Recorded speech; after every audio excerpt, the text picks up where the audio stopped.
Hello,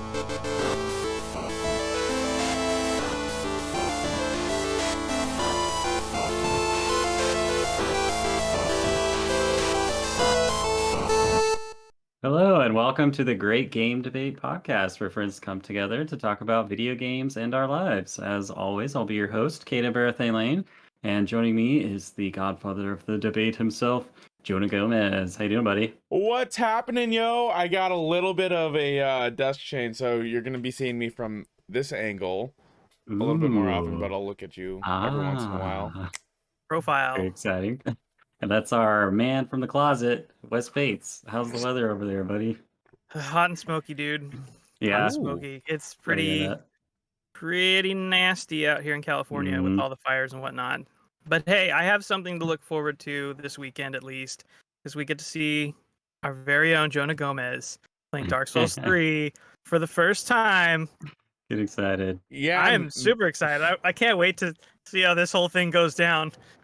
hopefully my graphics card doesn't crash while streaming it, yeah.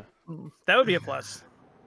Well, guys, it's our honor this week to be joined by none other than Crystal D. Smith herself. How you doing?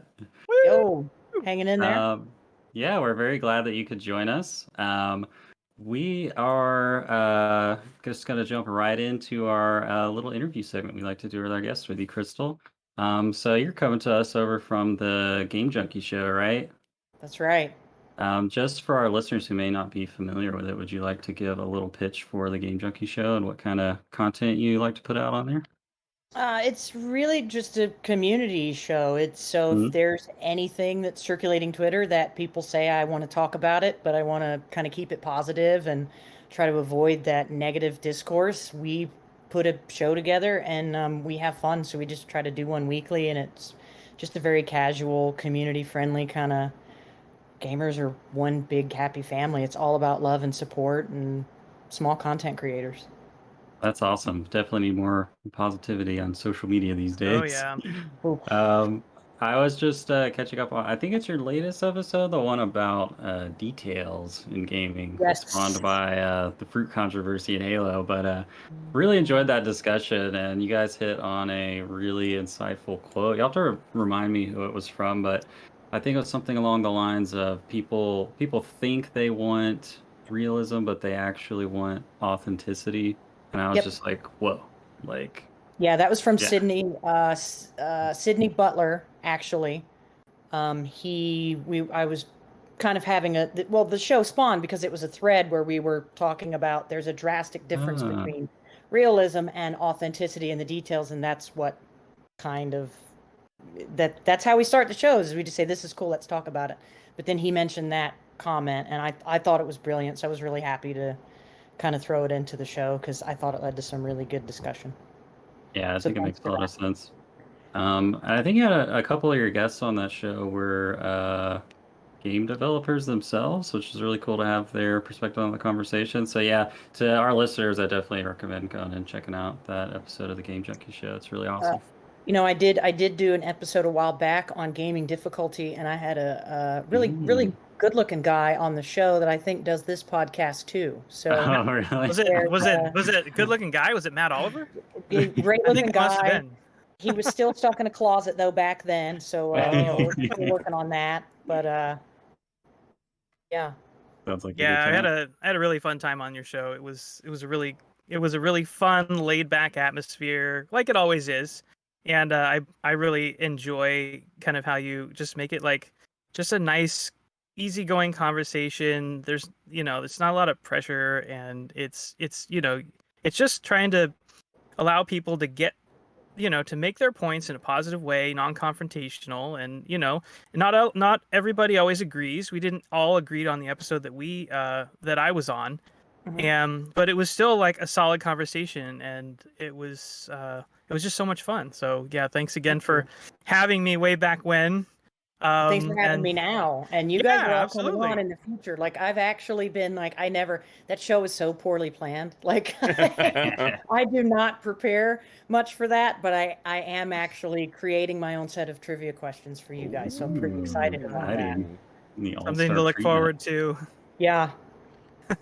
Very cool. Awesome.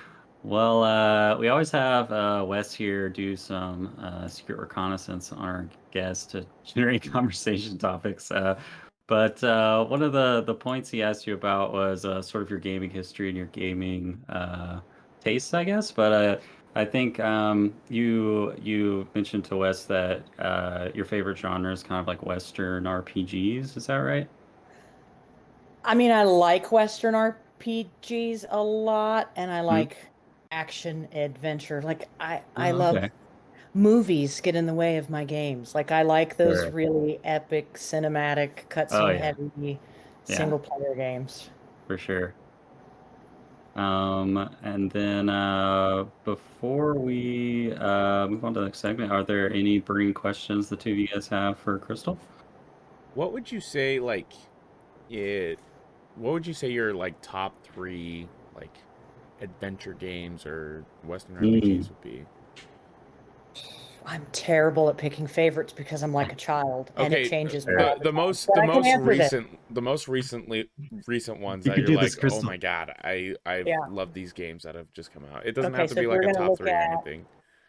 yeah, WRPGs and action adventure games, I'm gonna say The Outer Worlds. I Oh, love Ooh. Obsidian.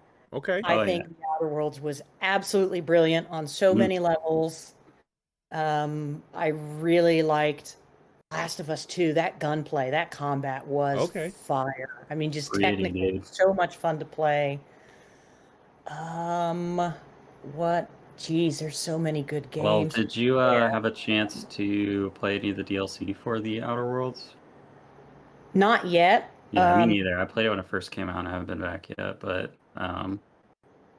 yeah, I'm pretty I excited for the sequel that they announced. Yeah, oh, but I'm buying a Series X for that, Yeah. and I'm not gonna lie, I enjoy Fallout. I think it's fun. Mhm. I'm definitely gonna Nothing be wrong with Fallout. Dude, I'm gonna be on Starfield day one, and Horizon Zero Dawn is probably my favorite game, at least of like the last 10, 15 years. Oh, Like, okay. Nice. banging game. I love it. Are you Yeah. upset at all about the rumors that it's going to get pushed into next year? The I don't sequel? really listen to rumors. I don't. I just. I. I. I mean, it is what it is. If it gets delayed, it gets delayed. I just want a good game. So if you have to delay it to make it better, I'm fine with that. But until Gorilla says, "Hey, it's delayed," it's maybe not Yeah. delayed. I'm not. Yeah. That's kind of the weird thing about it, I think, is that they haven't, like, all these rumors and speculations have come out over the last several weeks, right? And Gorilla's just been like quiet about it. They haven't said Mm. anything. And it's like what, August 14th now? I mean, we're almost getting into that point where if they're gonna push it from holiday, they have to do it. And the fact that they haven't said anything yet, I'm still kind of holding out hope a little bit that it might still make it into the schedule this year, but I don't know. Do you think? Sony's weird like that. Like Daddy Ryan is like, shh, nobody say anything. And then like we don't know. It's like sweet Papa Ryan, we don't know what's happening. Do you think they're worried about Breath of the Wild 2 since that game kind of, you know, gave I wouldn't say gave that game like a bad, I don't know, a bad taste Well, just there was because, some competition between yeah, them when they came like, out because they were so close. but do you think But Sony's looking at that and they're like, well, I don't want to, well, Not I anymore. mean, I don't. yeah, nobody knows when that game's even coming out, so it's like I hard to don't plan around it. I don't think so. I No. think you can I really think that I don't think most developers say we're going to make a game of the year. Like I just feel like I liked Horizon much better than I like Breath of the Wild. I'm just going to go ahead and say it, but I feel like you can Mhm. tell when the passion is there and they're making their vision because they're in love with the yeah, vision and they're not trying to win. I don't know. I feel like you could tell if somebody's pushing really hard for something, and I just don't feel like either one of these developers, or I don't feel like Nintendo or Sony or Microsoft is. I don't know. I mean, I could be wrong. I don't know, but I don't feel like no, they're. for sure. I'm gonna have a hot take, and this might surprise a couple people, but I thought the story of Breath of the Wild was the weakest in the series. Oh yeah, for sure. Yeah, I thought I didn't enjoy the Hot story. take. I didn't enjoy the story. I was like, I don't know, it just felt super lackluster. I was hoping for a lot more out of it. They're like, "Oh, we've got voice acting and we got a bunch of cinematics," and it's like, okay, you got 15 cutscenes maybe, and then like a special one if you get all the guardians and whatnot, and it's like, Yeah. I this isn't really a story game. It's more of an action adventure exploration game with a Mm. couple cutscenes here and there that don't really have a lot to do with what's going on now. It's all stuff that happened in the past.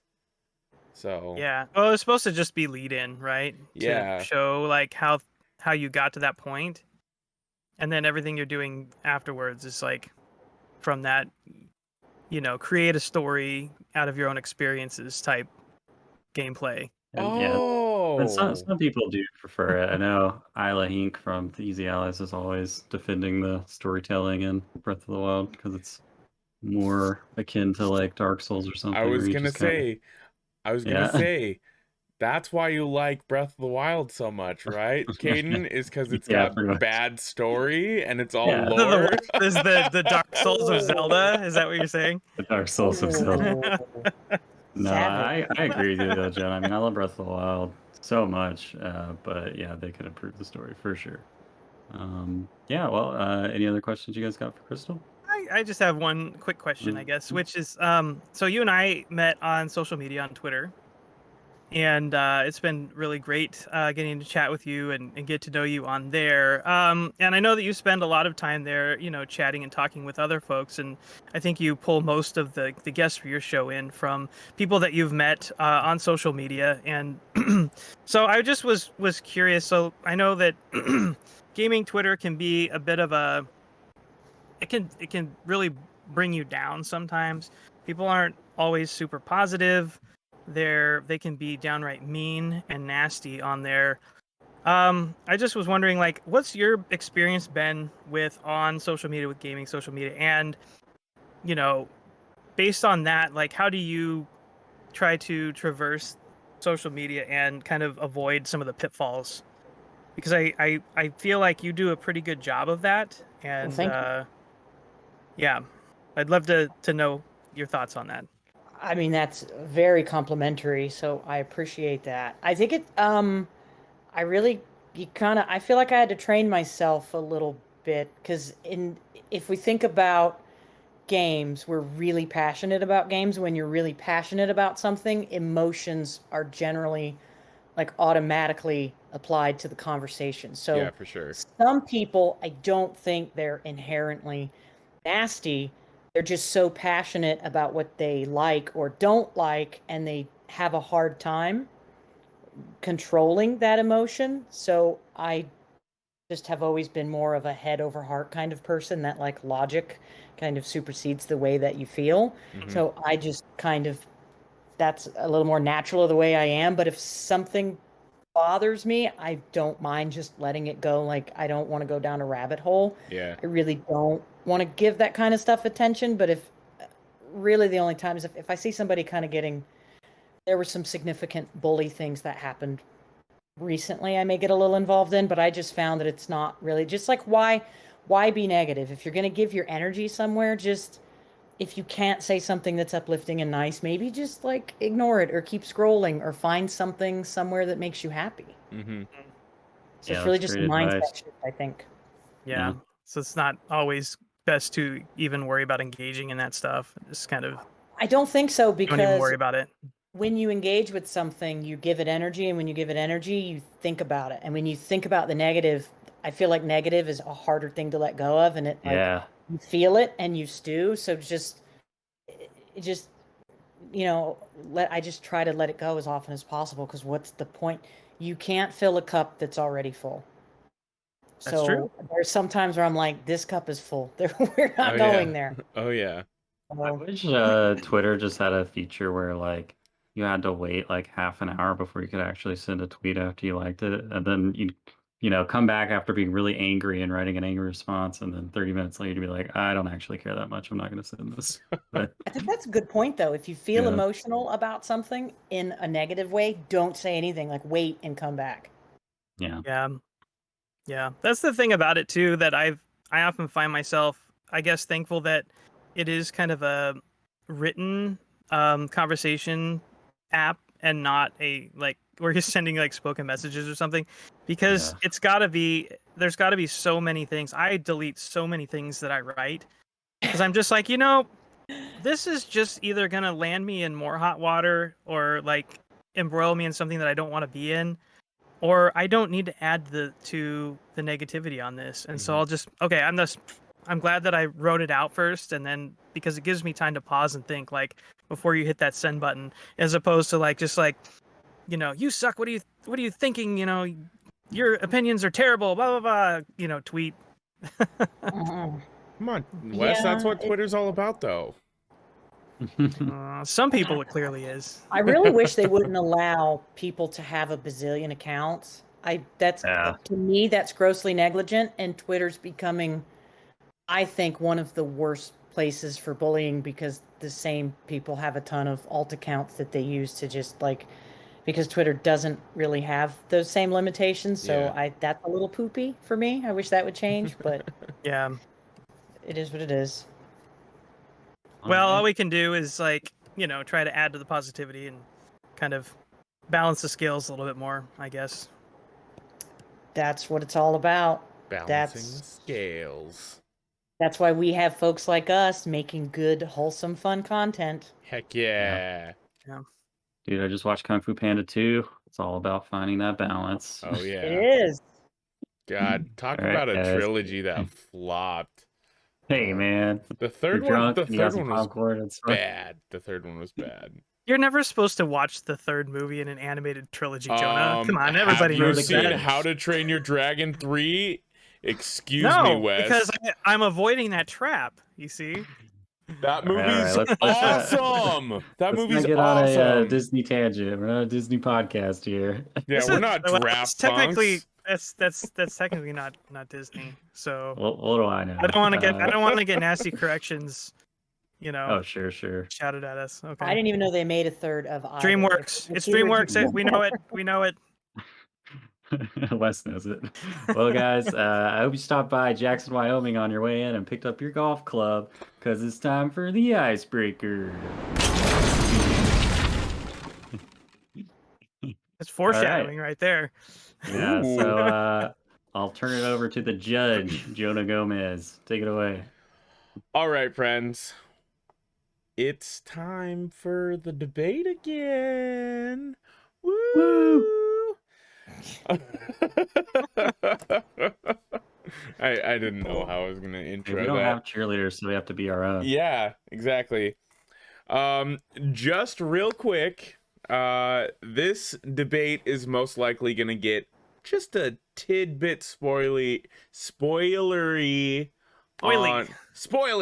on the Last of Us Part 2, because we have a debate today about Abby versus Ellie in The Last of Us 2, and representing Abby is our good friend Crystal.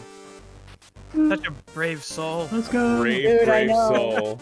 Wes was like, "Hey, you're taking Abby for the." No, festival." that's not. No, okay. Let's be clear. That's not how this conversation. Wes would That's not how never. the conversation Wes would went. Never Okay. do that.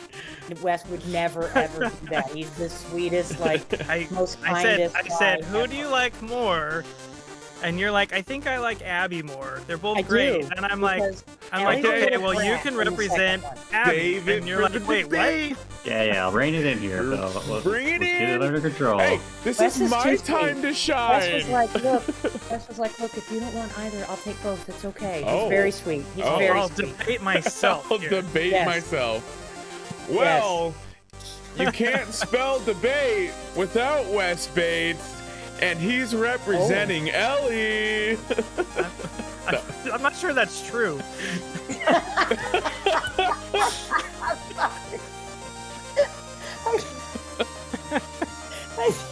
I am representing Ellie, though. That's true.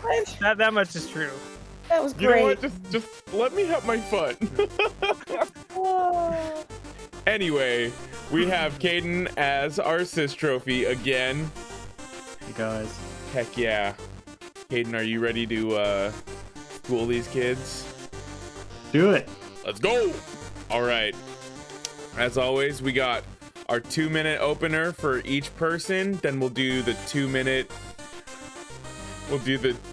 rebuttal and then the 2-minute close. You can use your assist trophy one time during your debate at any point, and that adds an additional 30 seconds. And that entire time, Caden will be talking for you. Do you guys have any questions? All right. Who's going first? Oh, no, my coin is gone. Just give Crystal the option. Do you want to go first or second, Crystal? I got it. Oh, he's got the coin. I Let got him it. do the I got a wrestling coin. twist. It's a special thing. Crystal, heads or tails? Yes. Always tails. Always tails. He lost the coin again. It's tails. Look at that. Would you I'll like go to? Now, would I'll you go like to go first. first or You want to second? go I'll go first? first. Okay. I don't care. I'll go. God, this is a All right. mess. This is an absolute mess. It's fun. Let's just roll with it. All right. Crystal, are Yes. you ready to represent your girl, Abby? Let's eat a burrito and do it. Oh, yeah. 2 minutes on the clock. Ready, Yeah. set, go. Yeah. Just put yourself in Abby's position for a minute, okay? This isn't just about her dad. This isn't just about an organization that was restoring the balance of humanity that was like a family to her. This is about hope, a cure. Someone selfishly took that away. Every single person who wasn't infected by the cordyceps virus should have absolutely been out for that head. I think that was actually so, that makes her so human. She is the most humane person in that she was so justified in that. The way that she did it, okay, I understand that. She spared Ellie. She didn't tie up loose ends. And look at what all that caused.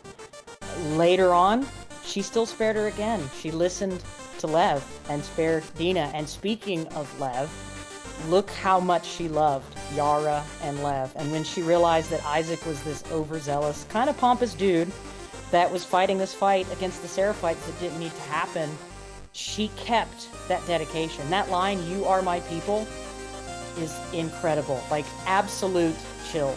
And in the very end of that game, she was willing to sacrifice herself for Lev. And in that moment, she redeemed herself because that arc came full circle and she was to Lev what Joel was to Ellie. And that was absolutely incredible. And I feel 30 like seconds. every single one of us would have done what Abby did. All right. You concede your time? The rest of your time? You said I had 3 seconds. 30 seconds. 30. Oh, I thought you Go, said go, go. 3. No, he said 30 seconds. Yeah, so, yeah, look, Abby's not that bad, y'all. She's not that evil. We're talking the restoration of the human race. They have no more future because her dad, who was the key to the brains of that, is gone. All right. Very good. Very good. I like that. Telling. That was wholesome. That got me right in the feels, making me feel stuff for Abby again. Woo. That game got me in the field. Oh. Like, that game Yeah, put it me did. on that journey, man. It That did. series. I teared up several Yeah. times. That series. Holy cow. Yeah. All right, Wes. Are you ready? I will do my best. You've got this, That's not the Wes. confidence I want from you, Wes. Wes, are you ready? He's gonna mop the floor gonna- with you guys. Watch him. Watch him. Yeah! Let's Man, go. let's do it. You played a win. 2 minutes on the clock. Wes Bates, debate. All right, look, I'm not going to sit here and say and try to argue that either of these characters is perfect. Like, this is a really messed up world. These characters are in really messed up situations. So it's really hard to be like the shining beacon of, humanity and perfection, when you're, fighting for your life every day. But I will say that if you're comparing Ellie and Abby as characters, Ellie is clearly a much more tragic character, and in that way, she's a lot more relatable than Abby is. Think about it this way, okay? We follow this character for 2 games. We've seen the journey that she's been on with Joel. She's lived a tragic life. She's grown up without any parents. She started out in like a reform school, basically. She's been pushed around from group to group. She's had nobody to look up to her entire life, unlike Abby, who had her dad most of her life. And finally, she finds somebody in Joel. And think about the weight that she carries on her shoulders. She knows that she's the only person who's immune to the disease, and she knows what Joel did, to the Fireflies. She knows that he murdered all of those people, and she knows that he did it for her. She knows he did it for her, and just think of how difficult that must be to know that you're the reason why the world can't be saved and why he did what he did. She's had so much trauma in her life. She watched her father figure murdered in front of her eyes brutally. All of her friends were killed. Her first love interest died. She was almost raped and eaten by the character David in the first game. I mean, you experienced that trauma that she lived in. All right. Crystal. Yeah. Are you ready for your rebuttal? Rebut him? Rebut him. Okay, let's rebut. All right. 2 minutes on the clock. Let's rebut. Go ahead. Yeah. You are absolutely right that Ellie has been through a crap storm in her life, and I won't take that away from her. But I don't think it excuses that kind of darkness and hatred. She didn't let people go like Abby did. She killed a pregnant woman. She killed the dog. Okay, I have a big issue with that. And she left Jesse behind. Jesse died because he went to go and help her. She bailed on Dina. She bailed on JJ. Like, you went through all this stuff and took all this life, okay? And then you threw away the last 2 people that unconditionally loved you, and we're gonna let all of that go. And I'm not, she had a lot of trauma, and who knows, we might be the same if we were in her position. I love Ellie, I adore her. She's wonderful, but her arc, she let herself go, man. She let herself go on a really, really dark place, and she was totally she was bloodthirsty. And I think it's kind of wild that she was willing. She already lost so much. Why would you throw away the last people that you had? And to me, that's just crazy. I don't know how much time I have left. You got 30 seconds left. She also can't eat a burrito like my girl. Okay, so we just have to point that out. Okay, she's a little thin.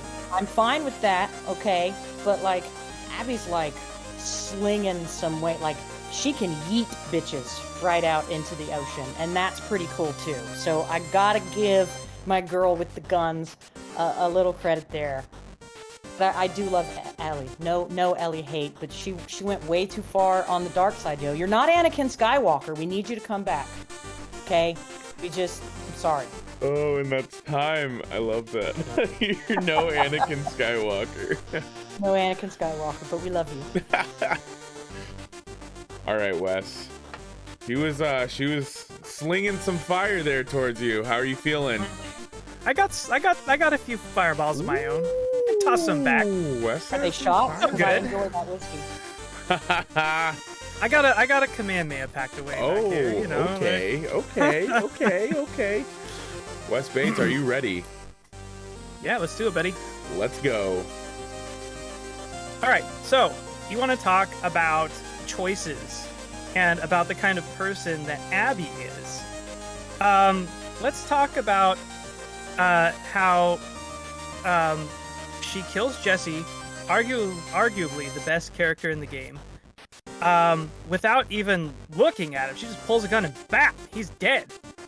She has a tryst with Owen while he was with Mel, and Mel was pregnant with Owen's baby. She knew about that, and she didn't care. She just went along with it. Let's talk about the fact that she betrays her entire organization, the people that took her in after the Firefly Massacre. That she just turns her back on them for two people that she barely knows, and walks away and, participates in their massacre as well.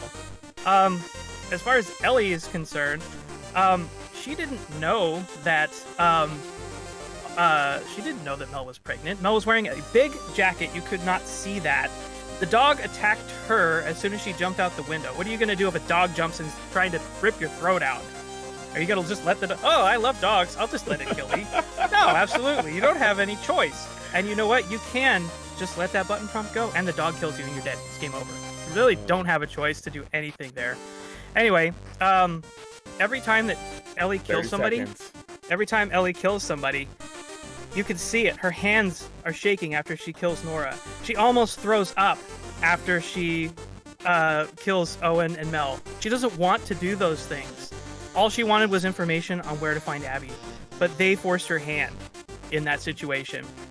And when Abby was in the same situation, and she told, and they said that Dina was pregnant, she said, "Good, Kaden, come in." Ooh. Assist trophy. This is honestly really hard for me because I love Abby a lot, and I'm struggling to come up with anything bad to say. You're the assist trophy. I feel like nobody's talked about gameplay at all. Here's the thing: Abby's weird semi-automatic mid-range triple round burst military rifle just sucks. It feels bad to use, and I hate it. And when I changed to Abby, I just wish I could have kept all the same guns that Ellie had. And she doesn't even carry a knife on her. Who does that? Like, I just... Time. Yeah. I hate not having to shift. That not having the knife is the worst thing in the whole world. I will say that. Absolutely. No question there. No question there. All right. Let you down, Wes. That scene, Wes, that scene after Nora, that scene where she goes back, oh my god, that's the best scene in the whole game. It's so saccharine and beautiful, and it's just a juxtaposition to the darkness that happened before that. Good god, like, wow. Yeah, it's a good Incredible. game. All right. Yeah. You ready for your closing thoughts, Crystal? This is the I last. feel like I might have just done that. So I'm gonna say that. All right, I got 2 minutes on the clock. Are you ready to go? And you still have your assist trophy. So if you need 30 seconds to Am I still like debating why? I hope he does a better job for you than he did for me. Am I still like debating why Abby? I'm on Team It's Abby. kind of like a here. summary, It's just- and yeah, then if whatever. there's anything you Yeah. didn't think Team of Abby. saying. Just your wrap up. Team Ellie? Your- Team Abby? Oh Sorry. God! Totally All right. And that's Crystal's closing statement. Yeah, right. All right. Put it on the clock, please. 2 minutes on the clock. Let's go. Yeah, to come back. Okay, look, I know you had to kill the dog. I just really don't like. If it were me, I would probably honestly just let the dog kill me because I love animals that much, and I just don't think that I could.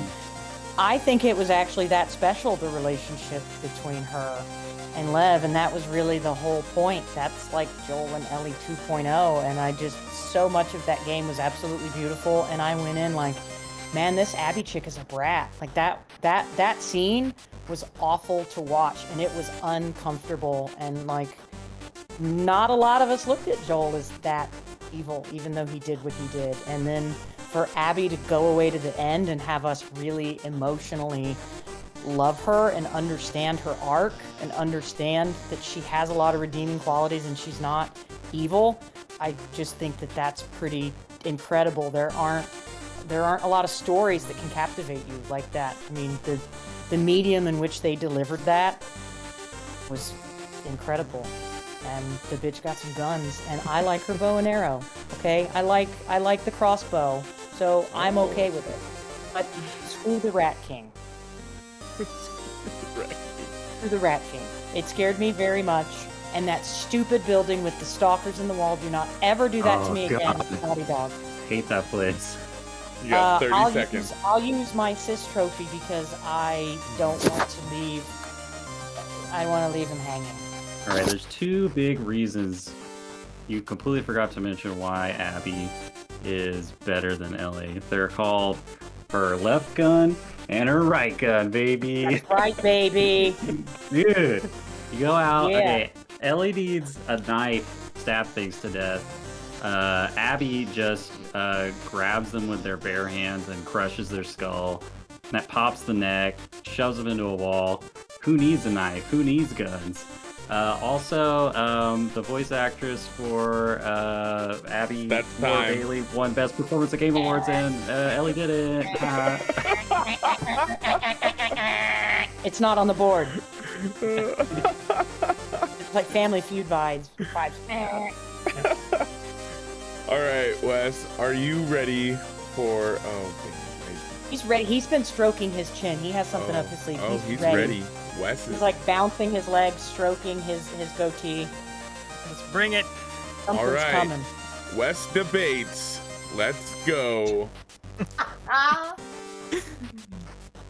All right, yeah. So the whole Arsenal bit has been brought up, but I actually wanted to bring that up in my closing statement as well. So I do think that Ellie has a superior arsenal out of the two as far as gameplay is concerned. A big factor in that is the knife. You don't need to craft any shivs. So Abby can occasionally crack a neck, but the knife never goes away for Ellie. She has it the whole game, and it's wonderful for stealthing your way through that game, which I believe, in my opinion, is the way to play that game. She also has the bow and arrow, but the great thing about that is she has explosive arrows. So when you really get into the crap, you pull out some explosive arrows, and it takes care of business real fast. She also can craft Molotovs, which is not something that I believe Abby can do. And the Molotovs similarly can get you out of a lot of tough situations. Lastly, at the end of the game, she gets the silenced submachine gun, which is pretty dang awesome when you're clearing out a horde of rattlers. And Ellie basically took out the entirety of that settlement by herself. The last thing that I will say is to Ellie's trauma, Abby had 5 years to get over her trauma and the fact that she lost her father figure, or her actual father. She had to stew on that for 5 years. She had plenty of time to let that go. Ellie had weeks at most, and all she knew was that she needed to do something. She's also a lot younger than Abby, and I feel like she probably doesn't know how to handle that grief as well because she's lived a shorter life. And so, you know, for all those reasons and what I talked about before, I do still feel like Ellie is probably the more tragic figure, and she has a lot to come back from. So if they make another sequel, it's going to be real interesting. That's time. Okay, but can we take the crossbow, and instead of an explosive tip for Abby, can we put the burrito on the end of it and shoot it? Because that would be, when you said explosive tip, I'm imagining somebody like popping a burrito on it and then that. I want it. Okay, Neil, God. if you're listening, Burrito part shot. 3, we need Fire like crystal. a funny Easter egg of like a burrito shot. Yeah. Neil, if you're listening, thank you for listening to our small little podcast. I really appreciate it. And if you I mean, kinda why feel wouldn't like you? giving us a shout out, that'd be sick. I got to be honest, towards the beginning of the debate, as soon as you guys mentioned Jesse, like my mind just spiraled into darkness and despair, just remembering how cruelly He and was unjustly he was taken amazing. away from us. He was the hardest. right. He was the Sad hardest loss for thing. me by Yeah, far. it just That was guy so the best. unceremonious. It just happened, and nobody had a chance to deal with it. Yeah. It's just like, If Lev had died, I would have mm-mm. no way. Like I Yeah. wouldn't have been able to take Jesse and then Lev. I no way. I'd rage Yeah. for like 5 seconds, and then I would get over Mhm. it because they're fictional. But I mean, you know, Some people just can't get over fictional characters.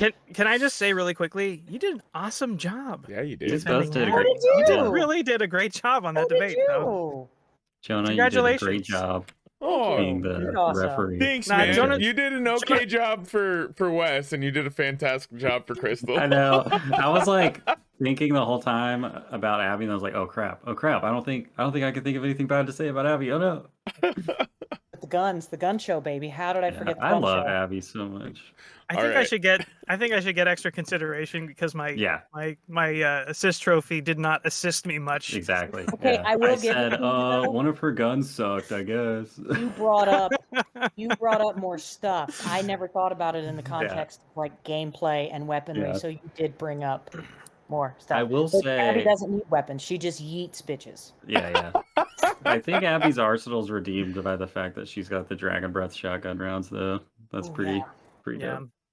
All right, Jonah, it's time for you to judge this. All right. You know what? I mean, the game sells it for itself.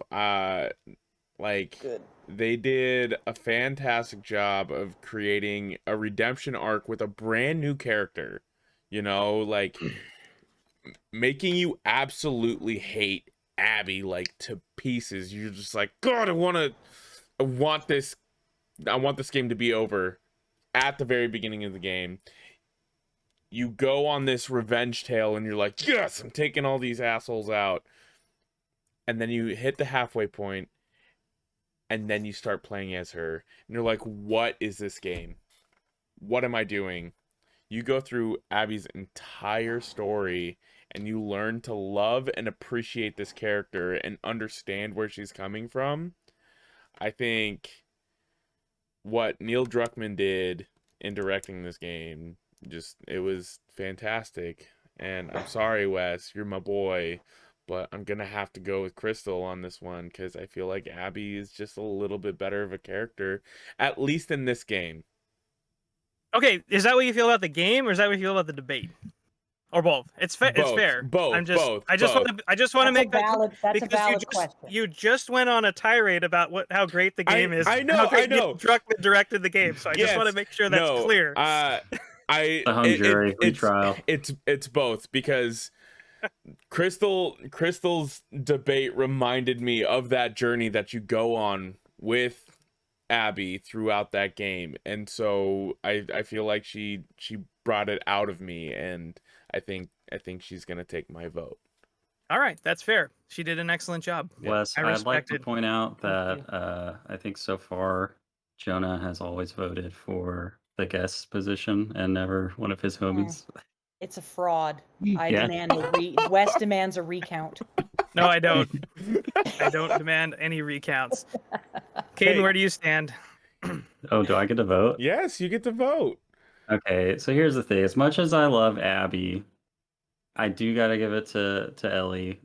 For one, because Wes made a fantastic argument. I think the main point for me was that, Ellie's legacy goes back to the first game, and you just have so much more time to spend with her and experience so many hours of her as this youthful, peppy, fun-loving kid despite the apocalypse she's in, and then see her descent into despair and climb back out of it, through hell itself. And as much as I think Abby's a better person, from just an entertainment and writing standpoint, Ellie's arc is just pure insanity. But really, you can't really have one without the other.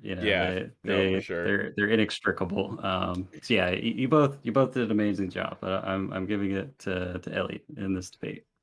So it's a draw, like Mike Tyson and Roy Jones. Half and half. Well, kinda. Here it's a draw. I think what could have taken my vote, Wes, is if you had brought up the museum. Yeah. Okay. That museum part was fantastic. But anyway, if you guys would like to join our vote, you can do it in our Discord.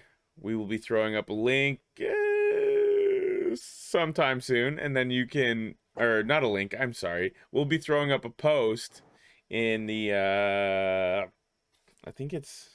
Oh my god. I'm sorry. Phone unlock. No worries. I'm.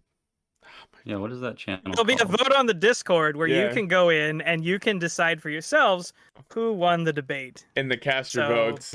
In the cast your votes channel. Ask your votes.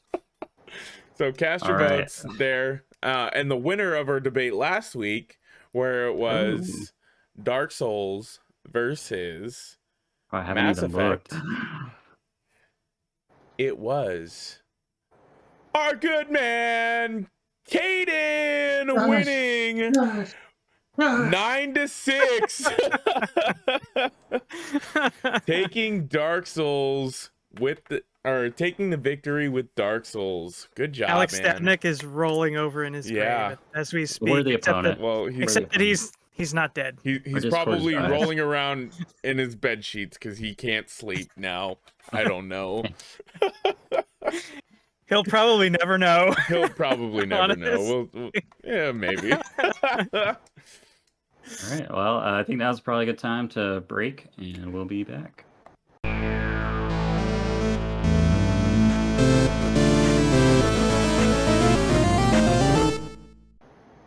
All right, we are back from our break. So this week we are doing things a little bit differently than in the past. We're replacing our what we've been playing segment with a new segment called The Pitch, in which we'll each have 2 minutes to pitch a game that we've been playing to the rest of the panelists, and then we will decide if we're buying it or not.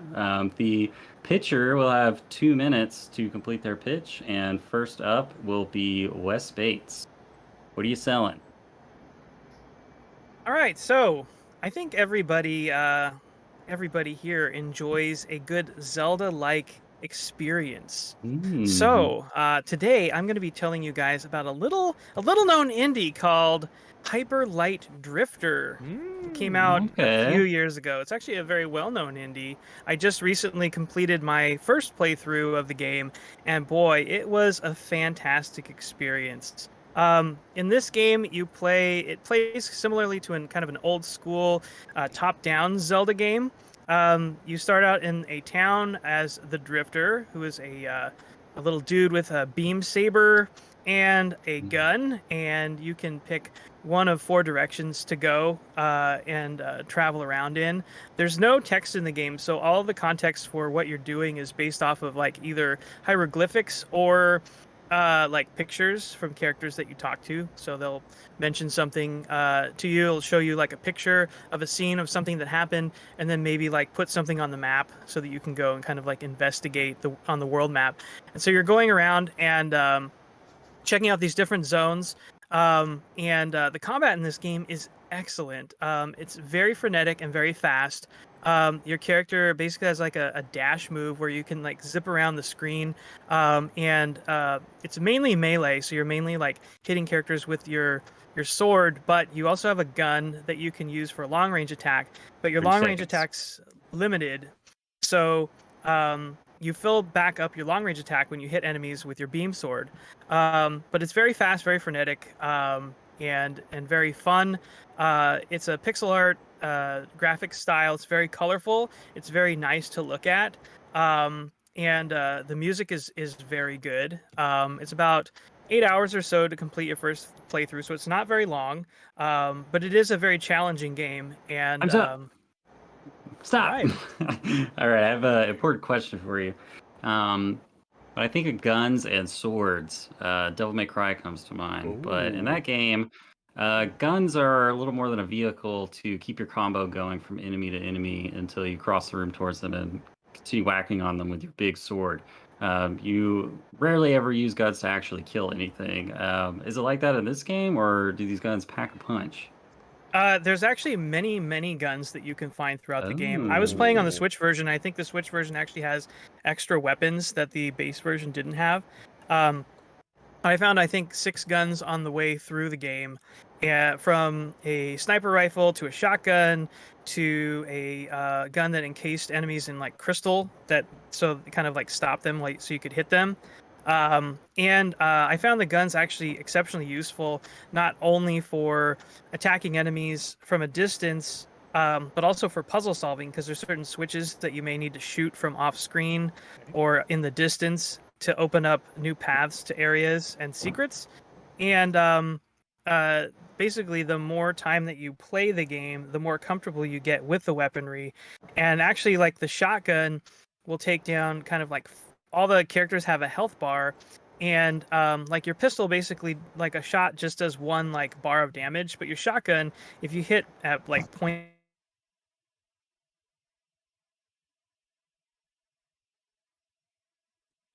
if you like zip in and hit them with a shotgun blast and then hit them with like 2 follow-up sword swings, you can take out really difficult enemies really quickly using your guns, depending on how kind of like tactically you're playing.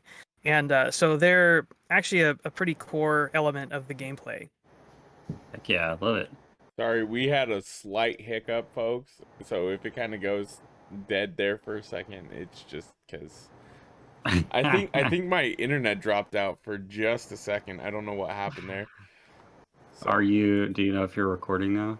no, I'm yes, I'm recording. Okay, cool. Yeah, Cool, I'm cool. recording. You just like everyone freezes and I'm looking around like because I Technical thought difficulties. Ba-da-ba-ba-ba. I thought my graphics card crashed. So I was like, no. We're good. All We're right. still Well, recording. Crystal, do you have any questions about Hyperlight Drifter for Wes? No, I don't think so. I mean, I'm Very pretty sold. interesting. No questions Oh, needed. all Take- right. Crystal. Take my money. Take my money, Wes. Crystal, I didn't know you were in this game. I didn't know if they shot you out of a gun, you would encapsulate Give me a people. break. Yeah, they wrap me in a burrito. Oh, a crystal burrito. All right, Wes. I could see you Do launching you out of the have a gun wrapped question in a for me? tinfoil I ball. do have a question for you. Okay. What would you say like the exploration is like, and what's the best, your favorite part of the exploration in this game? So my favorite part of the exploration are the secrets, because there are a ton of secrets in this game. Your character can power up with new moves that you earn basically at stores in the hub. But to buy the new moves, you have to spend this currency that you buy. I think it's called bits. And to get the bits, some of them you'll find just as you defeat enemies, or they'll just be on the screen as you travel. But the vast majority of them are tucked away in either secret rooms or different parts of the map that, aren't necessarily obvious to get to. And so a lot of it is kind of like trying to figure out, you might see something like on a little floating island over in the corner, and you're like, how do I get up there? And you look around and you see, you have this little like droid, like pod droid, that like follows you around, kind of like the one in your automata. Nice. And when you get close to something that you can interact with, it'll like flash. And so then you might find a switch, and you step on the switch, and all of a sudden this like bridge will form out of thin air that you can dash on and get over to the other platform. Or there might be a secret hallway that you may not necessarily know was there, but if you explore around the edge of the walls, you're like, oh look, I can walk through this wall. Oh, there's another room over here. And not only does it have a bit, but it has a key. And if you pick that key up, you find certain doors around the world that you can only get through Secrets within secrets. as you find certain number of keys that may have even better power-ups behind them. So there's a ton of exploration in the game. Okay. Beyond the main story. As you walk around, a lot of times I spent probably more time in the game just looking for those secrets than I did like, getting through the main campaign. And that was half the fun, was just trying to find how to get through everything and how to pick up these secrets so I could, improve my character, grow him, make him better. And that was a lot of fun for me playing through the game. Yeah. Awesome. Just one more question real quick. Boss fights, are these like classic Zelda boss fights? You tease this as sort of like a 2D Zelda. Is it like do the thing that makes its big eyeball appear and hit it in the eyeball with your sword and do that 3 times and it's done? No, or is it like fireball? I would put it it's a lot more complicated and complex than that. the bosses do have different stages that they'll go through as you fight them, and you really have to spend a lot of time, I would say, learning the attack patterns. I think there was maybe one boss in the game that I beat straight away, and the rest took multiple tries just trying to figure out, okay, what are the moves, what are the kind of cues I should be looking for, kind of, I would say, more similarly to maybe like a Souls type. I hate to say it, I compare it to Souls because that gets so overused. But the great thing about Souls-like. Souls boss fights is that you really have to kind of like learn the bosses, learn their move sets, and learn how to respond and react so you can get through them. And it's the same thing in Hyperlight. You can't just muscle your way through the boss fights. You're just going to get destroyed if you do that. You have to learn to play the game and learn to play it well. And it's challenging, but that's part of the reward is when you finally beat that guy that's taking you out 20 times. You're like, yeah, finally I got him. And then usually you get rewarded with an upgrade at the end. I usually like a new gun or something like that. So Cool. it's always pretty fun. Sick. All right. Well, I'm sorry, I got one more quick question. Mhm. This is an important one. This might be the make or break it for me. You said he's got a beam sword. Mm-hmm. Are there other melee weapons that you can acquire? There are no other melee weapons that you can acquire, but if you're diligent and you can search around, you can change the color of your costume, and you find new costumes. And each costume comes with a beam saber, an outfit, and like a color or like a skin for your droid.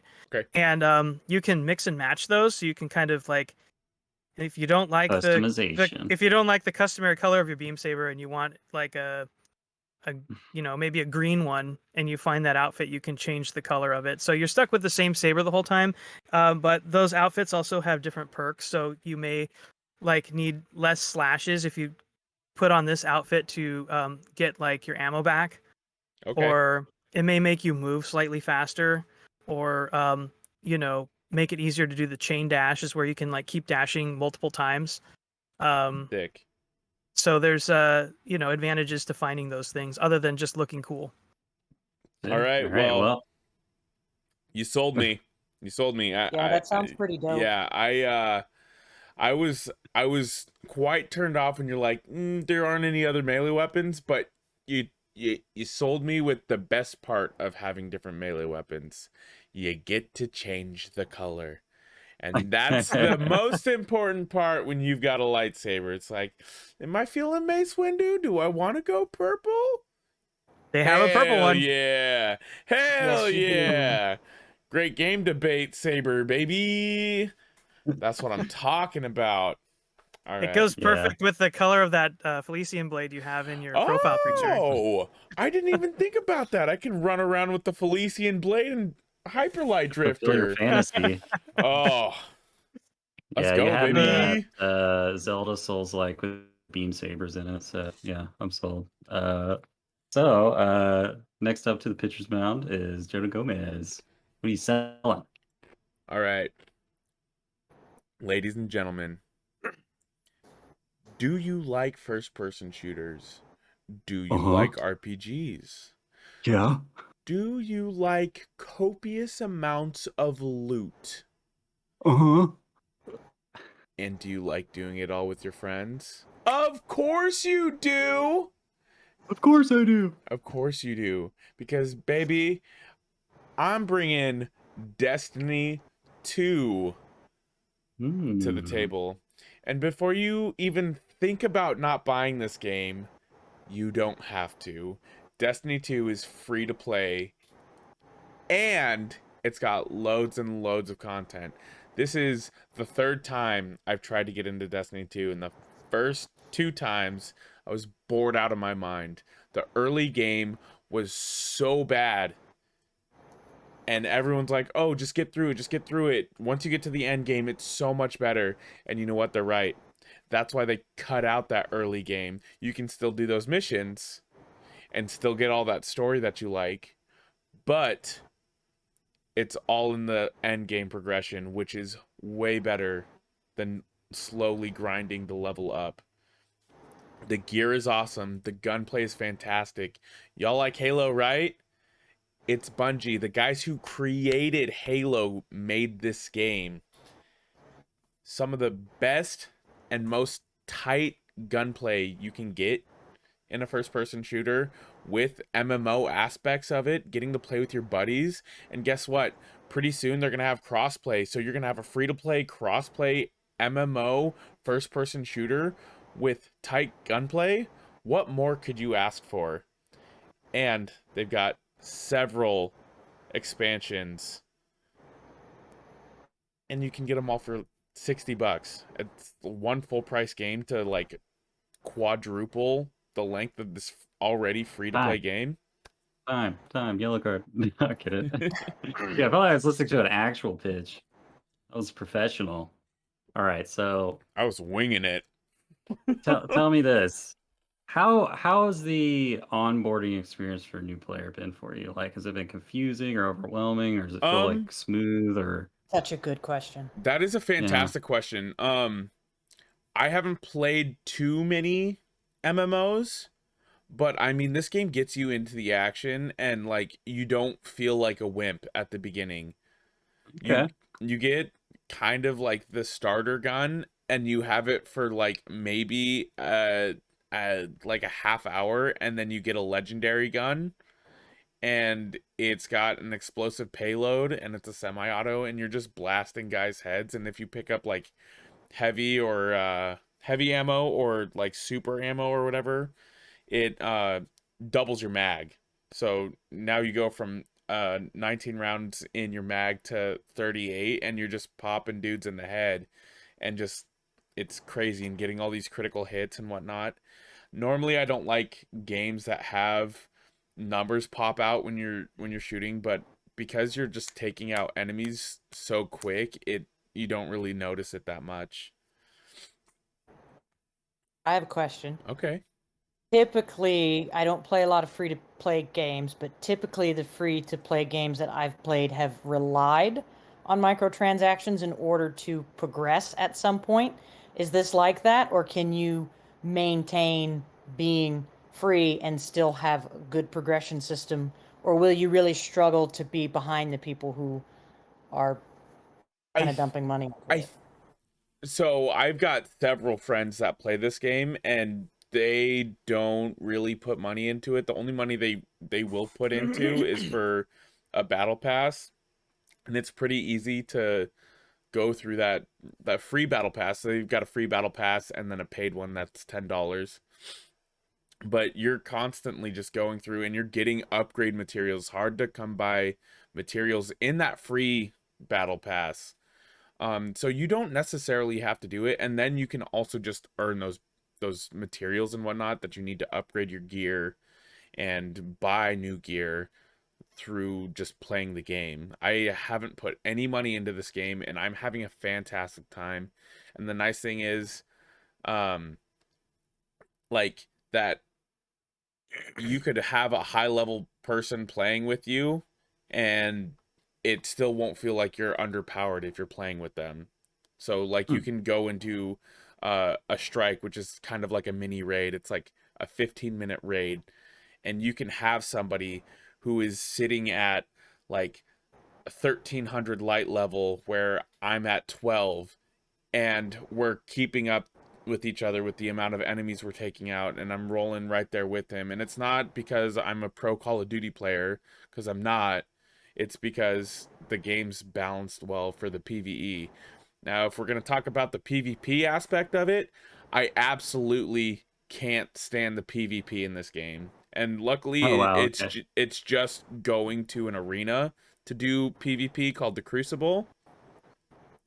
But I think having a first-person shooter that's based off of skill, having like specific gear and loot tied to it, it makes it incredibly imbalanced, and I wasn't having fun with it, so I usually don't play the PvP in that.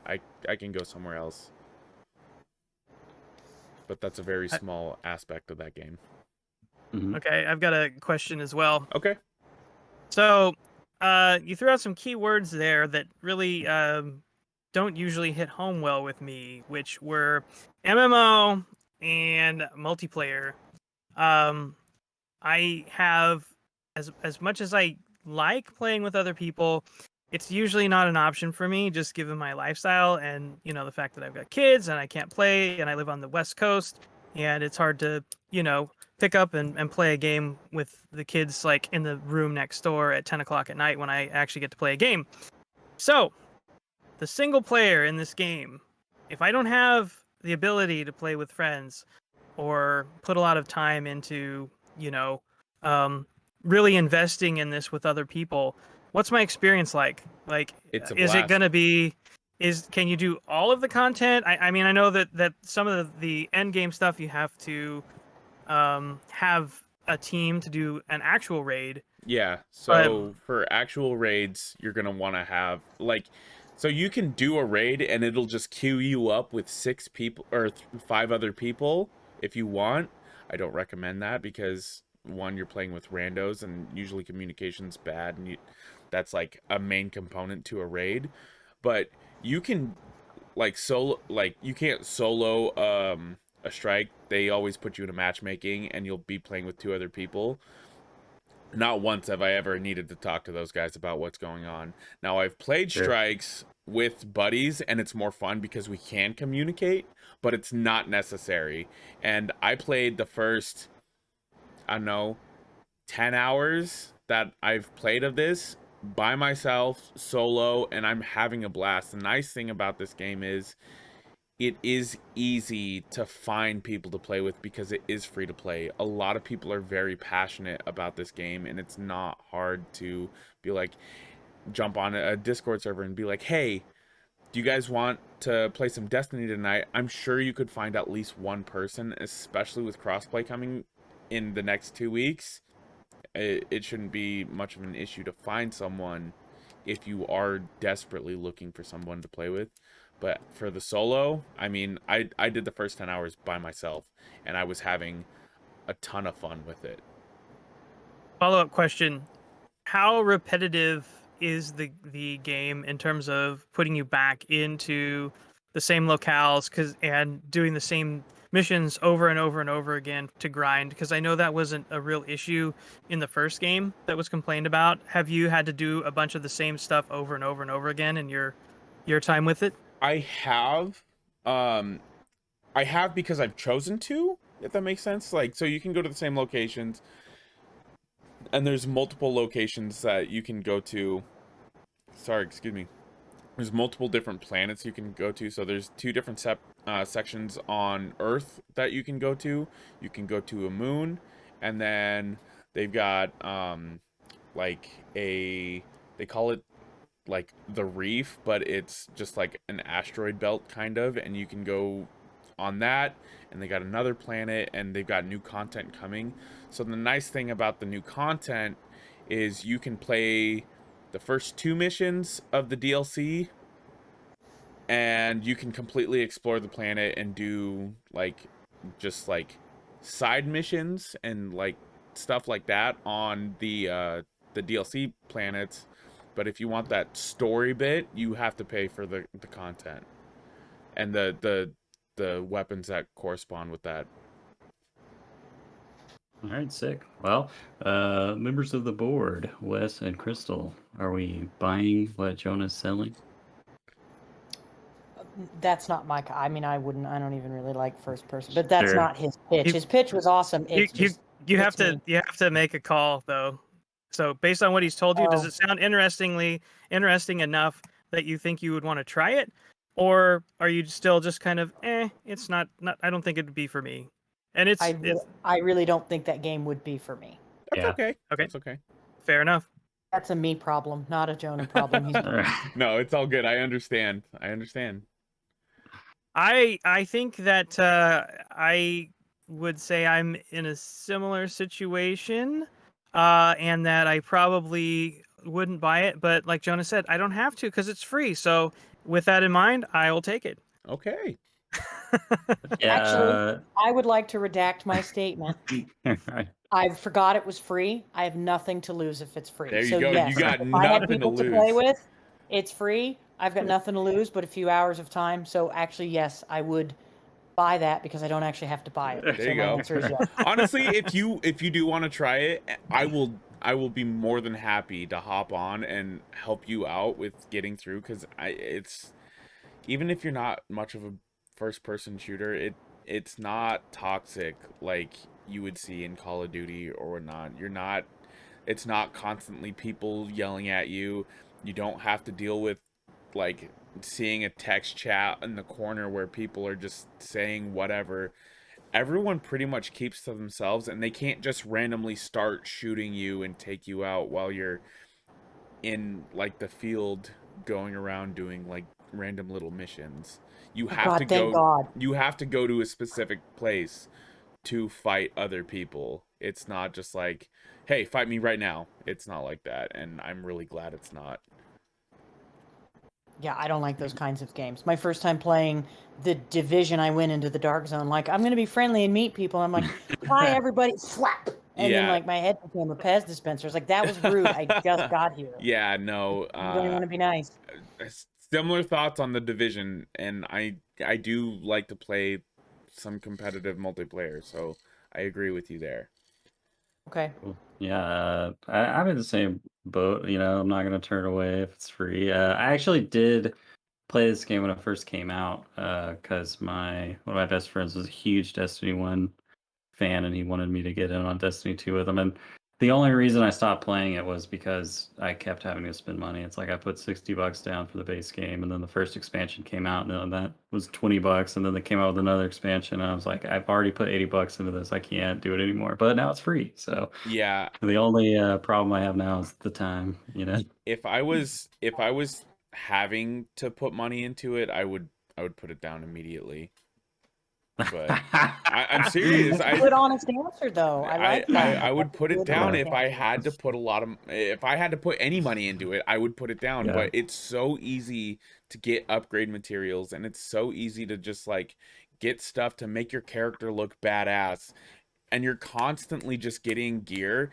And say you find a helmet that you really like, you can take an upgrade node, and you want that light level from a different one, you can dismantle something that's got a higher light level and put it into that one, so that awesome helmet you've got is now that light level, and you can just continue to go with this awesome gear that Yeah, you that's have. a nice system. Yeah, It's nice. You're still selling it, man. I know. Still Yeah, selling it. we gotta move on. We gotta move Okay, on. I'm sorry. Yeah, so our last picture of the evening is Crystal. What are you selling? Sorry, actually, my internet cut out there. So if you're talking to me, I need you to. I've got the Jonah disease. I'm sorry. No worries. Yeah, so you're our last picture of the night. If you want to sell us on what you're selling. Yeah, I'm coming with a unique approach today. Mm-hmm. In a matter of months, I'm going to sell you something that went from the junk bin to the funk bin. And I mean in a good way, all right? Ooh. We're talking Cyberpunk, okay? It's Ooh. actually a compelling, focused story.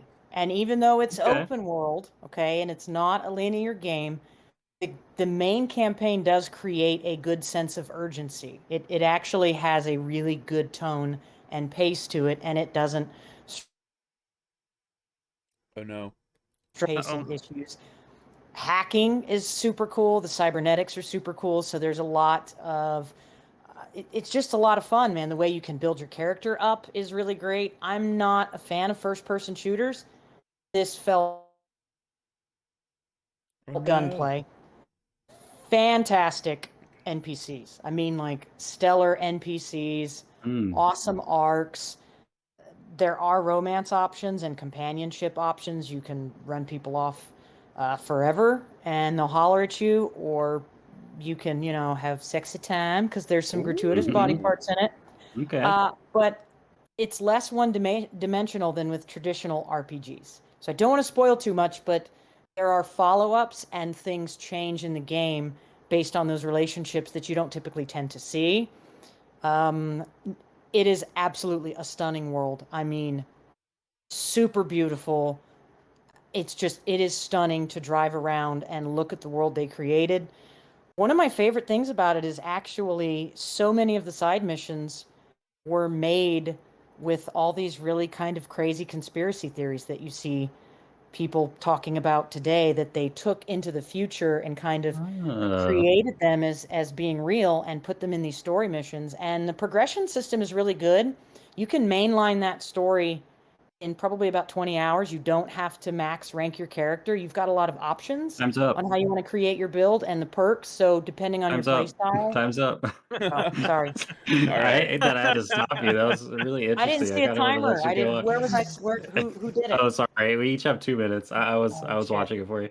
Okay, so I got a question for you. You Yes. brought up side quests and you brought up the main story. In The Witcher 3, I don't know if you played The Witcher 3, have you?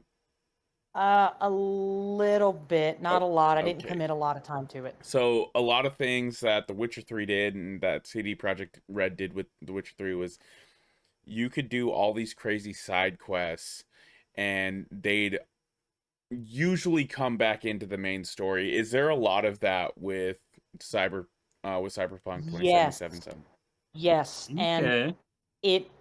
some of them will change the options that you have for the ending, and each ending might potentially have multiple choices within it. So what you do on the side can absolutely affect that. And as I was talking about things being a little less one-dimensional as you get on in the game, you'll have a variety of potential companionships or relationships, and a lot of that side mission stuff. I don't want to say too much because I know a lot of people haven't played it because they're still like, on the Sure, fence yeah. about it. I thought they did a really good job of incorporating the relationships that you made and making them mean something more throughout the story. Because typically it's like, I romanced Piper and sometimes she says a few nice things and like that's it. This is a Mhm. little deeper. Like you might get special text messages, you might get a voicemail. Like it kind of adds a little bit more depth to it that I think is really cool. That's an awesome direction I would love to see more RPG style games go in. Okay. So yes, it very much does that. If I use the character creator to make myself look like a clown, will it make me laugh during the sex scenes? No, Oh, it will not. All right. no, I don't think Wow. so. You I don't. I preserve mean, the intimacy. Okay. yeah, those are.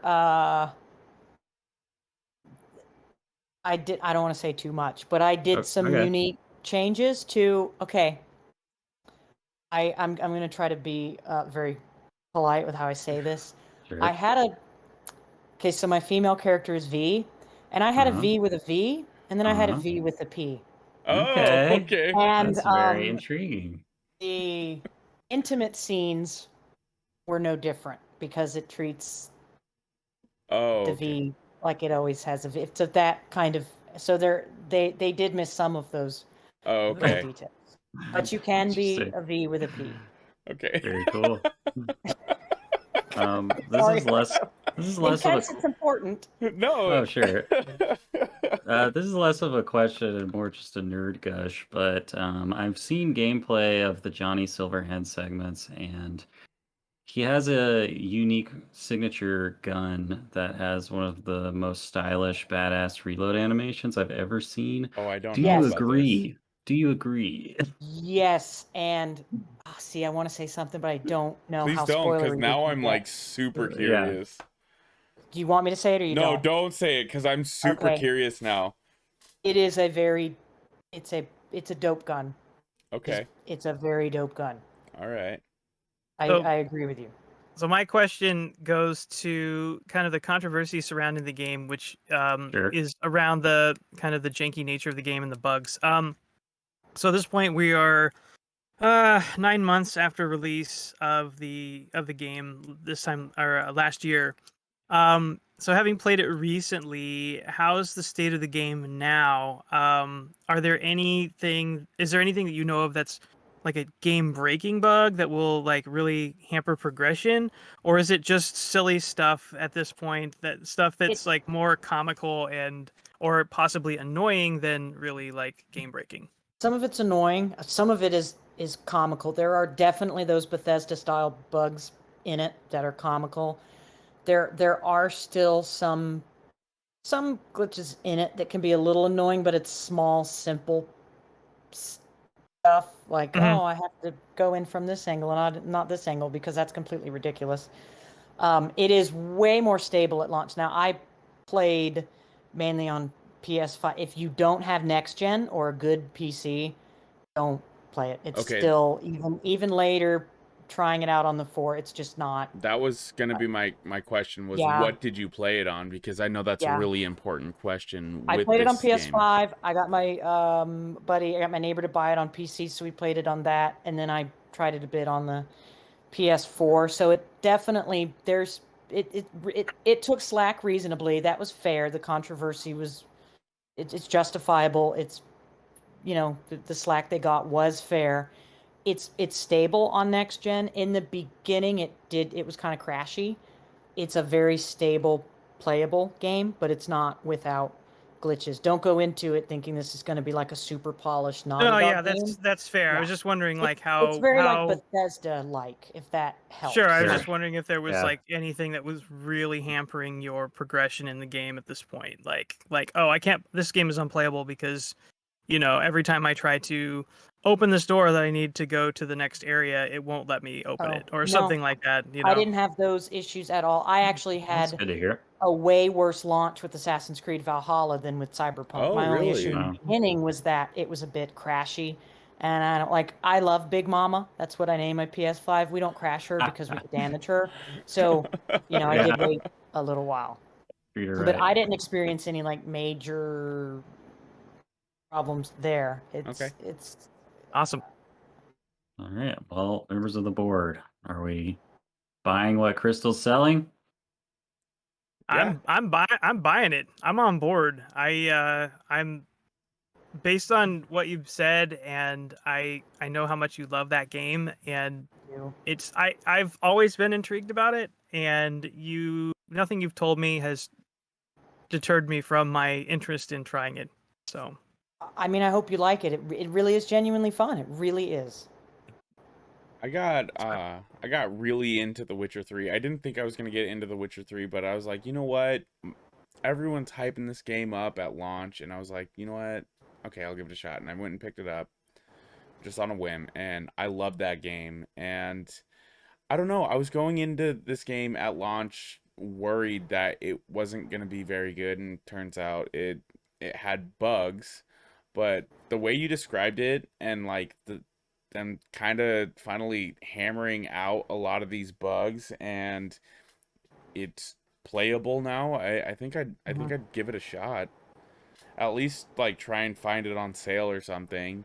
That way. yeah, you asked the question that I wanted to ask, which was about the side quests, because the side quests in The Witcher were so meaningful. Yeah, and it exactly. sounds like they've maintained that in this They're game, meaningful. and that to me is huge. It's not like fetch quest, like Cassandra, go get me 40 flowers from the hills of Greece and bring. It's not fetch questy. I mean, I genuinely wanted to explore the world. I genuinely wanted to do those quests, and it's like some of the interactions are funny. It's very much adult, Mhm. but there's like some hilarious. Okay, you like melee weapons? Mhm. There's one melee weapon that is. It's a lot like your melee weapon. Jonah, you can live your fantasy. Yeah. I will send a screenshot of it in our text because Okay. it's not. I don't think it's going to be appropriate for here, but like that Okay. alone will sell you. So there Hell is yeah. like a lot of adult humor, fun, kind of satirical stuff. Sure. I think Nice. if you're interested, Crystal, and you really like this game, I think you should give The Witcher 3 another shot and see how you like The that. problem with that game is I'm so turned off by really long games. I hate that Oh. super long, grindy. I can and I know understand. they're remastering it, so I don't know. This was not terribly long. I played 3 playthroughs in like about 200 hours, so it's really not. 3 plays is not 200 hours for 3 plays is not that bad for an open world game. I mean, you can beat The Witcher 3 in That's what I was like gonna say. 60 You hours. mainline it. You Yeah. can. Yeah, but I would. Mainline Yeah, it. but it depends. If the world is big, I would be all over it. Yeah.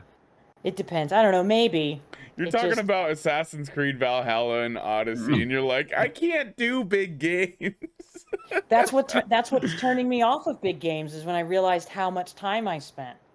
Like Yeah. that's the thing is like I mean you have a limited amount of time. Yeah. How are you guys? It's all about optimal fulfillment. If I'm going to spend time in a game, I want it to I deliver like the that things term. that I like. The So The Witcher The 3 Witcher does 3 is a that. maybe. The It's a Witcher maybe. 3 does do that. Like you do side quests and they do make you feel things, and you do like, it's not just like, oh, I need you to go get me 10 rabbits please for my stew. It's no. like there's a badass monster in this cave. Will you kill it please? Yeah. And then when you come back, hey, it's the Witcher. He killed it, but this guy's a Witcher, so he's an asshole, and they start throwing rocks at you because you're, I guess, not a good guy. So It seems like there are a lot of parallels, and I know that people have praised The Witcher 3 for their soundtrack. The OST in Cyberpunk slaps. I literally have a playlist for the car that has Cyberpunk music. There's some stuff in there that slaps. okay. Nice. And there's some satirical songs in there that I'm like, this is so hilarious. I can't even believe they did this. Like this is just some of the stuff is like, what even is this? But I can't. It's hilarious. Okay, guys, I think I won. I sold 2 games. Yeah, pretty much. Yeah, for myself, when the PS5 Slim comes out and Cyberpunk goes on sale for $20 or whatever, I'll pick it up. I'll pick it up. You know the PS5 Slim is out. It's just not the disc version. The disc drive-less one. Yeah. It Is looks it that so much much better. slimmer? It's a It's lot not. slimmer. It's a Is it lot. really? Yeah, it's a lot slimmer. Oh. Well, guess what, guys? It's What? time for a dumb gaming tweet. All right. This one comes in from anonymous Twitter user. Shake my head. This is why I prefer black controllers. My DualSense looks like this after only a few hours of use, followed by an attached image of a DualSense controller that looks like it's been submerged in someone's, like a bucket of cigarette ashes. Like, and replying to this tweet is another Twitter user who's called out the original poster for ripping an image off of a news article from that came out a year before the original tweet was posted about cleaning your controller. So, these are just your classic toxic fanboys that are just fabricating whatever fake evidence they need to try and make one side of the console war look worse than the other. And just don't get it. Why are you spending this time and energy to try to make a company or a product look worse than it is? Like, why do you care that much? But it makes for some pretty comedic content. It's clout, Caden. It's clout. Clout. I mean, do Cloud It's all chasing for is clout. disease. you remember Yeah. when the Series X came out and everyone was like vaping into the bottom of their Series X to be like, Yeah. my Oh. Series X is on fire, and it's like, you already gave them your money. Yeah, now you've got like nicotine tar like inside your Xbox. Congratulations. Like, Yeah, I just want to know how you get a controller that dirty. Like, do you not bathe? Do you not wash your hands at all? Like, do you shower like this to get maximum dirtiness? You're a gamer, Yeah, you it's know, the- we don't shower. We just sit in our basements for weeks That's on true. end. We let the filth That's true. grow, and use Yeah. Cheeto dust to exfoliate. So here's something about this. So before the podcast this evening, I looked at my DualSense controllers. I have 2. So mine are in basically constant use because at our house we not only use the PlayStation 5 for gaming, but my kids utilize it for Netflix or Disney Plus or whatever else.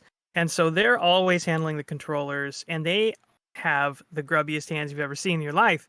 And I looked at the back, and I had like one tiny smudge on the back of my controller, and that was it. And I need to clean my controllers. I saw that smudge. I'm like, oh man, it's time to clean. But it was like almost imperceivable.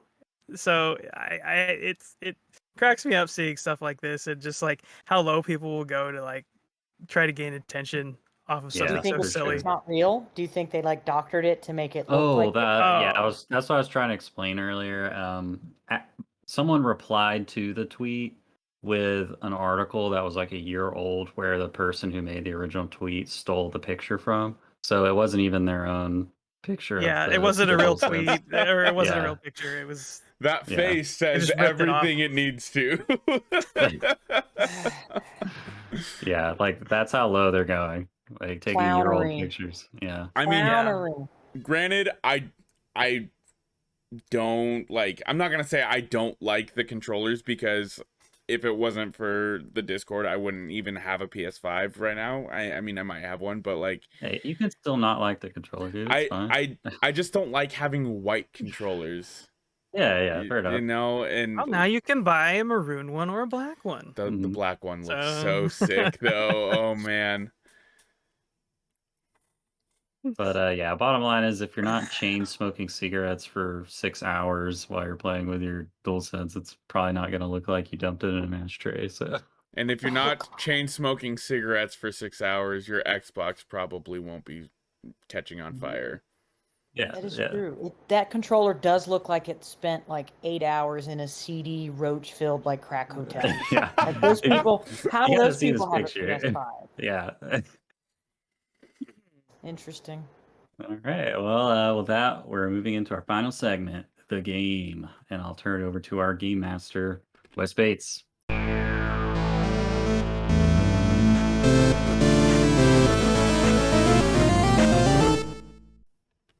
All right, so we're gonna play something a little bit different. We haven't done this before. This is gonna be kind of a lightning round game, so it should go pretty quickly. I'm gonna trust you guys to keep your own scores on this Ooh, as okay. we go. So please mark down your scores as you go. We're gonna be playing a little game called Video Game Budget High or Low. Oh. So what I'm gonna do is I'm gonna give you the reported development costs for a game. This does not include the marketing fees. This is just strictly the development cost. And I need you to tell me if the actual development cost was higher, you think it's higher or lower than the number that I tell you. Oh. Okay?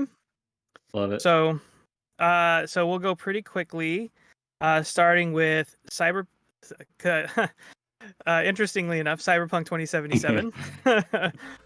$205 million. Was the development cost higher or lower? I'm going with higher. I'm going with higher.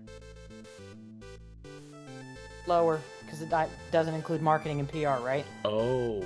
It does not. That's just the Oh, development no. I'm cost. gonna go lower. The answer is lower. What? Reportedly $174 million. Oh.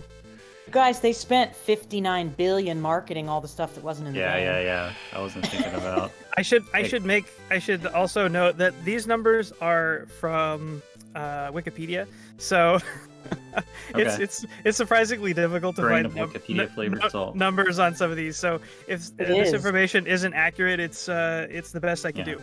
Anyway, the next game, Grand Theft Auto 5, $190 million. Was the budget development cost higher or lower? I'm gonna say I just higher. feel like higher. Yeah. Only higher. slightly though. Higher. Lower. What? Lower? 137 million. I have an inflated perception of development I costs. do apparently. too, I guess. It's GTA Alright. 5, man. Yeah. Next game, Halo 2, $55 million. Higher Ooh, or lower? This one's got to be higher. Yeah. I'm going higher It's with lower. that too. Older game though. Yeah. Lower. The answer is lower. What? Reportedly $40 Still million. taking an early lead. Ah. Alright. That's an older game, guy. Like that's Yeah, that's that's two what generations ago. That's a big I- difference. I I was thinking. understand that. I was overthinking it. I was underthinking it, clearly. All right, next game, Dead Space 2, $40 million. Higher or lower? This one's got to be higher. It's the Higher. sound Higher. design. It was higher, $60 million. Oh, Dead Space 2. Jonah and Caden are on the board. Yay! Hey, if we just keep saying higher the entire Yeah. time, we've got a 50-50 chance at winning at least 1 point. You got a 50-50 chance every question, man. Exactly. Good odds. Battlefield 4, $120 million. Higher or lower? Higher. Higher. Yeah. Lower. Lower, $100 million. How? Come on. How? Does that not include like development costs on like DLC and stuff? I don't know. not. I don't know. Okay. All I have is Probably not. the listed Probably development costs. initial development, project I management. just always imagine they're like literally like designing actual like airplanes and stuff, you know? That's like that Like, building actually scale models blows in real that life. actually blows my mind because that was like EA's Call of Duty killer. That's the game for them to sell to beat Call of Duty and That's a make lot that- of money still, yeah. though. Like, that's a Yeah. ton of money. No, I know. Yeah. I thought they'd put a lot more, especially in DICE. Okay. Proceed. All right, Final Fantasy VII. We're talking the PlayStation 1 classic, not the remake. Huh. Higher. Okay. I didn't say a number yet. Going higher. Yeah, he's got 50%. $20 million. It's gotta be lower. It's a PS1 game. It looks like garbage. Okay, Lower. tell us how you really Yeah, feel. but something unique happened with that game, too. Higher. Higher. It was reportedly between 40 and 45 million. Yeah. Oh my god, I'm dead last now. Suck it, All right. Kane. Wait. So they almost spent just as much money making that as they did. What was that last game you said Dead earlier? That Space? was like Halo 2. Oh, Halo Halo 2. 2. Well, Wow, there that was is crazy. There was there's reasons why. Okay, but I I mean- can't talk about that Yeah. because that's going to be on y'all's trivia thing, so I can't say. Ooh, okay. Halo There's 2 a is unique also dynamic that happened. like 1/10 the length of Final Fantasy VII as well. All right. All right, here we go. The Witcher 3 Wild Hunt, $50 million. Higher or Oh, lower? it's gotta be higher. Well, has higher. to be.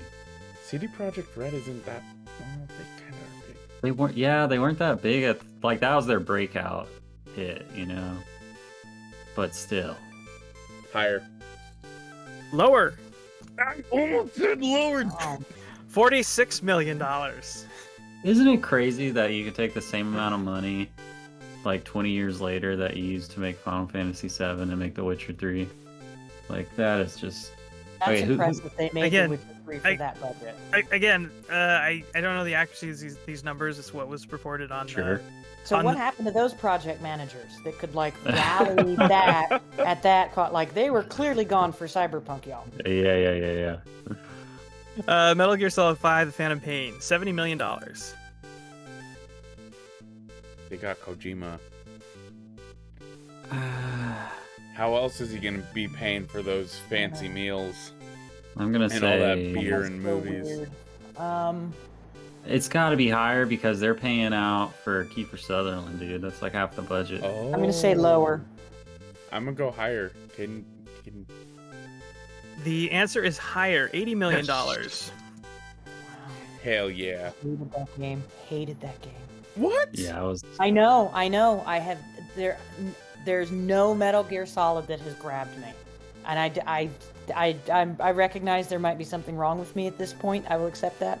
Okay, did you hate it because the story was bad, or did you hate it because I the didn't really gameplay? hate it. Huh? I didn't really hate it. I don't. Yeah, we get don't it. have time to go into. I don't Okay. get the All right, Kojima let's thing. let's. It's Okay. We don't need to go to Crystal's Okay. Metal Gear Solid history here. We're playing Right. a game. All right, I just don't get it. Call of Duty Modern Warfare 2, $55 million. Higher. I go lower on this one. That's from No idea. lower. It's lower, $50 million. I'm just copying Crystal at this point. It's paying off. I mean, it's That was smart. a good game. Those All companies right, were good this back is then. this is a special one. Jonah should know this because he's such a Destiny fan. Destiny 1, Ugh. $170 million. I mean, they were getting that Activision money. And this was like, we got to take the Halo peeps, and this is we're making a live service. This game's gonna last 10 years. Yeah, But that's a lot of money. That already, is a though. lot of money, but I could see them because they I'm gonna were. go lower, I'm gonna say lower. but not much lower. Higher. All right, did everybody answer? Yeah. Okay, it was lower. Yeah, that makes So sense. I don't have the exact number, but they said it was less than 140 million. Oh, Okay, but still a lot. Yeah. It's still a lot. All right, 2 more. Half-Life 2, $27 million. I'd say lower. Yeah, I don't know why I'm feeling lower, but I'm gonna say lower. So you said 27 million? That's what I said. Lower. It is higher, $40 million. Wow. Okay. really? I can't Alright. catch a break, man. This is Yeah, ridiculous. don't worry. I'm right in the bottom with you. And the final game, Super Mario Brothers 3, the Nintendo Entertainment System, Higher. Oh, snap. $2 million.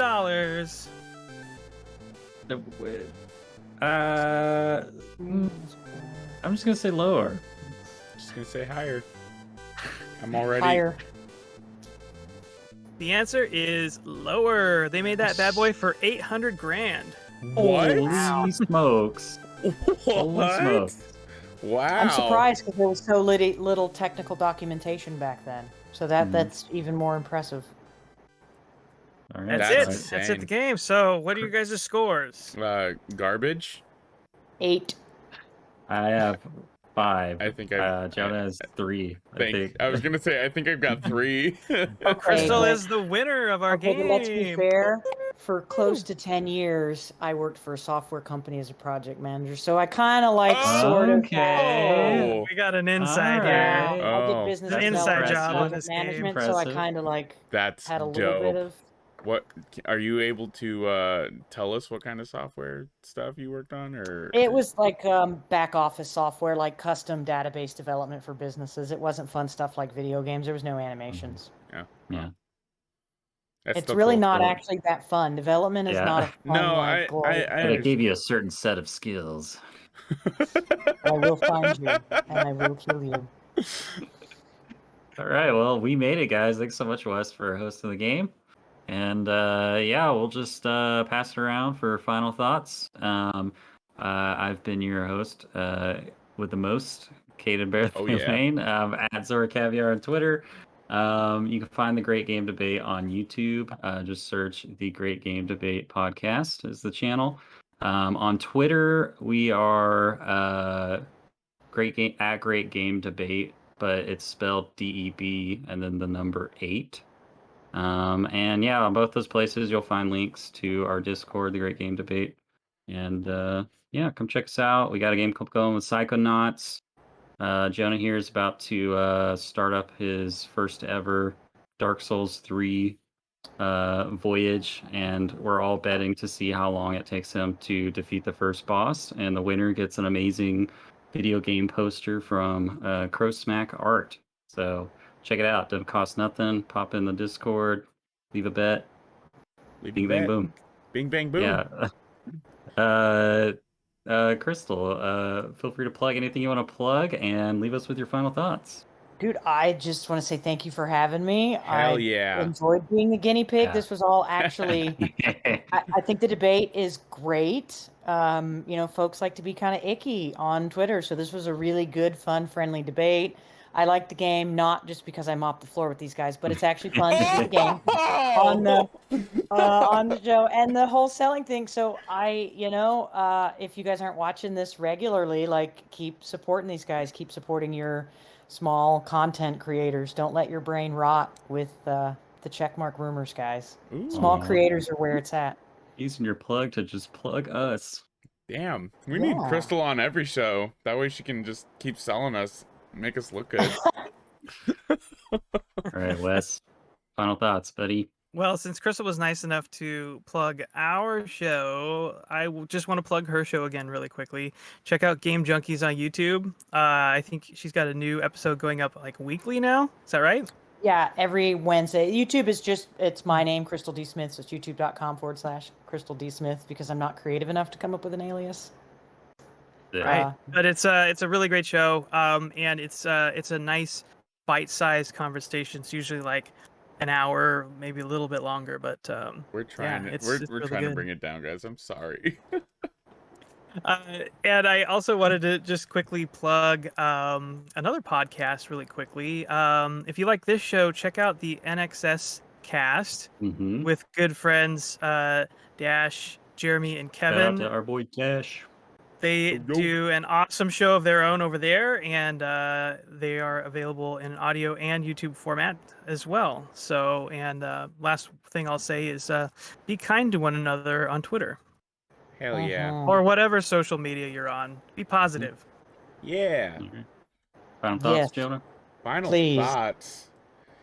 You know, I know multiplayer games can be scary, and I understand it's a big open world out there. But give Destiny a shot, baby. It's good. It's good. I promise. You won't have. The pitch is over. Okay, I'm sorry. It's I over. like it. I like it. Go Wes. home. I like it. But he likes it. Janitor comes out and he's like, "Why are you still here?" Yeah. What are you still doing? What are you still doing here? No, honestly, if you guys are looking for a solid free-to-play game, like an actually fun free-to-play game that has solid story, check out Destiny. I promise it's not bad. You might not like it, but it's not bad. It's free and it's not bad. It's free and it's not bad. It's no Fortnite, I can tell you that. It's got a battle pass, but it's no Fortnite. All right, I gotta close the show here, Jonah. so I'm Okay. cutting you off. Okay. I got you. Well, dear listener, thank you for joining us once again, and as always, happy gaming. Bye. Bye.